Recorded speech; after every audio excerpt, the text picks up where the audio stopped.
Bismillahirrahmanirrahim. Elhamdülillahi Rabbil alemin. Ve sallallahu ala nebiyyina Muhammedin ve ala alihi ve ashabihi ecma'ina. Amma ba'd. Esselamu aleyküm ve rahmetullahi ve berekatuhu.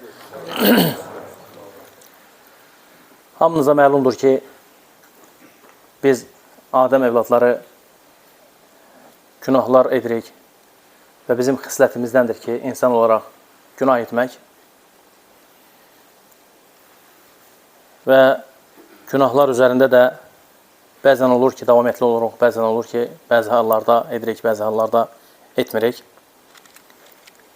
Mühüm olan odur ki, insan bilmək istəyirsə ki, onun da günahları bağışlansın Allah tərəfindən üzərinə düşən bəzi məsələlər var. Belə bir ünvanlayaq ki, əgər istəyirsənsə Allah səni bağışlasın, bəzi məsələlər var ki, onlara fikir verməlisən. Sən də bağışlanasan. Allah Subhanahu wa Ta'ala Kur'an-ı Kerim'de buyurur ki فَمَنْ عَفَى وَأَصْلَحَ فَأَجْرُهُ عَلَى اللّٰهِ Bununla belə, hər kəs pislik edəni bağışlasa və onunla barışsa, onun mükafatı Allah'a aiddir. Kimsə sənə qarşı nəsə pislik etdikdə, çalış ki, onu sən də bağışlayasın. Əgər istəyirsənsə, bağışlanasan, sən də bağışla. Düzdür, bu nəfslər üçün ağır olan bir məsələdir. Nəfs bunu istəmir. İstəmir ki, bağışlasın. Lakin fikirləşmək lazımdır ki, sən bağışlayanda Allah da səni bağışlayacaq.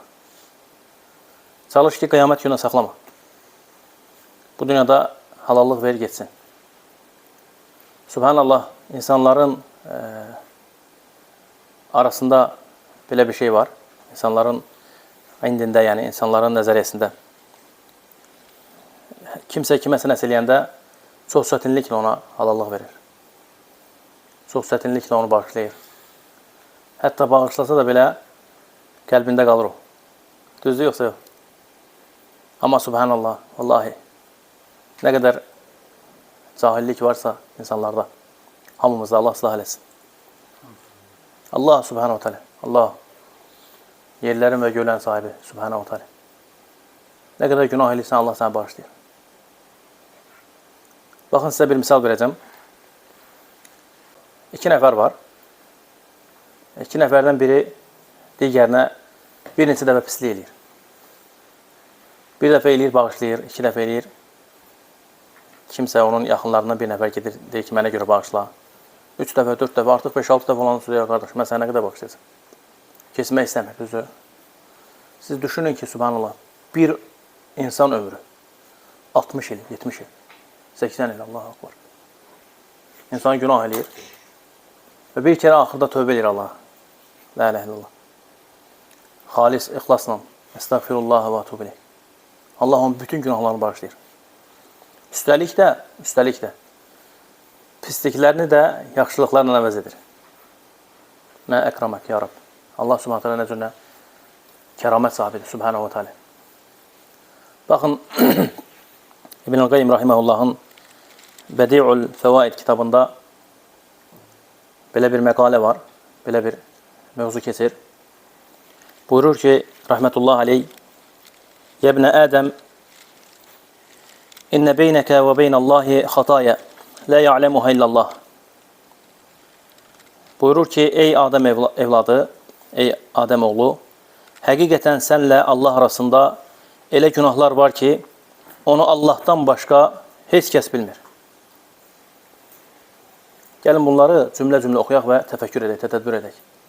Alimlər, rahiməhumullah cəmiən, Allah hamısına rəhmət etsin, hər hansısa bir məsələni deyəndə, yazanda, yəni özlərindən deməyiblər, yəni əbəs yerə demirlər. Şübhəsiz ki, onlar Allahın kitabına və Peyğəmbərin sallallahu aleyhi ve sellemin sünnəsinə dönürlər və oradan qaynaqlanırlar. Fikir verin, deyir ki, ey Adəm evladı, ey Adəm oğlu, səninlə Allah arasında elə günahlar var ki, onu Allahdan başqa heç kim bilmir. Elə deyil. Bir burada olan məclisdə olan qardaşlara sual versək və digər yerdə olanlara soruşsaq ki, səninlə Allah arasında nə qədər günahlar var? Bunu Allahdan başqa heç kim bilmir. Bunu Allahdan başqa heç kəs bilmir, subhanahu ta'ala. İstəyərsənmi ki, Allah onları sənə bağışlasın? Cavab olaraq deyəcəksən ki, bəli. Buyurur ki, rəhmətullah aleyh ikinci cümlədə, əgər onlara görə bağışlanmanı istəyirsənsə, o zaman Allahın qullarının etdiklərindən keç. Əgər istəyirsənsə, Allah səni həmin o günahlara görə, o günahlar ki, hansı ki, səninlə Allah arasındadır, onların bağışlanmasını istəyirsənsə, sən də qullarını, Allahın qullarını əf elə. Bağışla.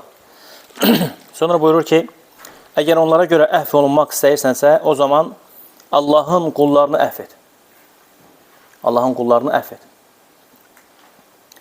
Sonunda buyurur ki, həqiqətən, əməlin əvəzi, əməlin özünün cinsindəndir, özü kimidir.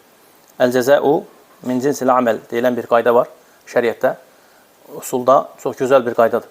Həqiqətən, əməlin əvəzi, əməlin özünün cinsindəndir, özü kimidir. Yəni, bir mənada sən hər hansı bir qulun günahını bağışlasan, eyni ilə o günah kimi bir günahı Allah sənə bağışlayacaq. Yəqin ol.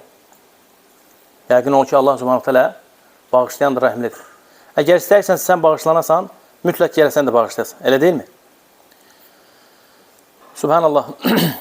Allahın bağışlama məsələsi, xüsusən də Muhammed ümmətinə, sallallahu aleyhi ve sellem ümmətinə böyük bir lütfdür Allahdan. Bu elə bir lütfdür ki, bunu bizdən öncəki ümmətlərə Allah verməmişdir.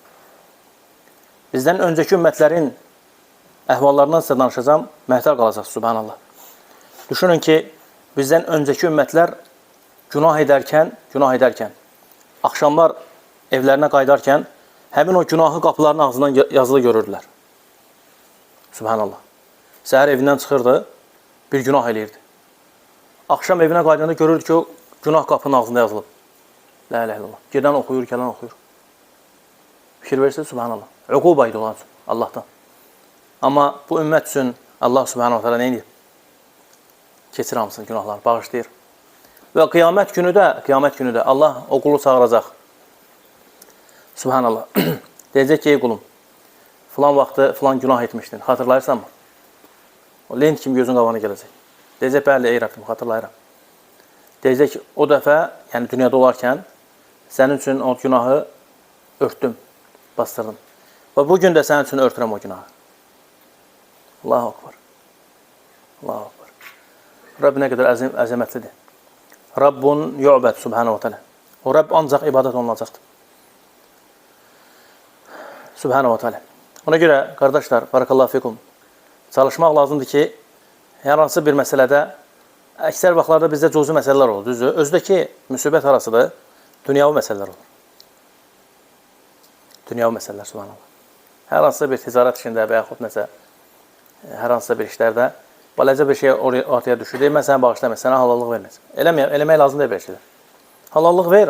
Allah sənə bağışlayacaq, subhanahu teala. Ola bilsin ki, sən də dünyada yaşayarkən, madam ki, biz bu dünyada yaşayırıq, düzdür, bu işlərlə rastlaşa bilərik, hər hansısa bir məsələlərlə. Həmin vaxtı fikirləş ki, sən kiməsə, nəsə etmisənsə, əl-cəzəu, biraz öncə dediyim kimi, min cinsil əməl. Yəni, sən nəsə etmisənsə, edəcəksənsə, Allah sənə bağışlayacaq, subhanahu teala. Çalışmaq lazım, sinəsi geniş olmaq lazım. Sinə genişliyi Allahdan rəhmət. Yəni, sinə genişliyi şərt deyil ki, o da yəni, ancaq evində olan insanları oraya yerləşdirəsin. Xeyr. Sən sinənin genişi ilə, ora qardaşları yerləşdirir, ora müsəlmanları yerləşdirir. Çox məsələləri təğafül etmək, bağışlamaq, görməməzliyə vurmaq. Yəni, üstündən keçmək, örtmək. Vallahi, 5-10 günlük dünyada, elə deyil mi? Neçə insanlar eşidirik ki, filan kəs qardaş dünyasını dəyişdi, filan şeyx dünyasını dəyişdi, filan alim dünyasını dəyişdi. Biz elə zənn edirik ki, subhanallah, şeytan o qədər Allah'dır ki, arada bir. Sanki biz dünyanı tutub yaşayacaq. Bizə də bir gün gəlib satacaq da. Həmin o vaxtlarda da bizə lazım olacaq ölüm ayağında. Sonra qiyamət günü nə qədər yerlər lazım olur ki, nə qədər yerlər olacaq ki, onlar bizə lazım olacaq. Allahdan dilərəm ki, Allah eşitdiklərimizi bizim üçün faydalı etsin. Subhanahu teala. Allah bizi sözlərimizdə və əməllərimizdə ixlaslı olan qullarından etsin. Subhanakallahu və bihamdik. Əşhədu an la ilahe illə əntə əstəğfiruka və etûbu ileyk. Barakallahu fikum.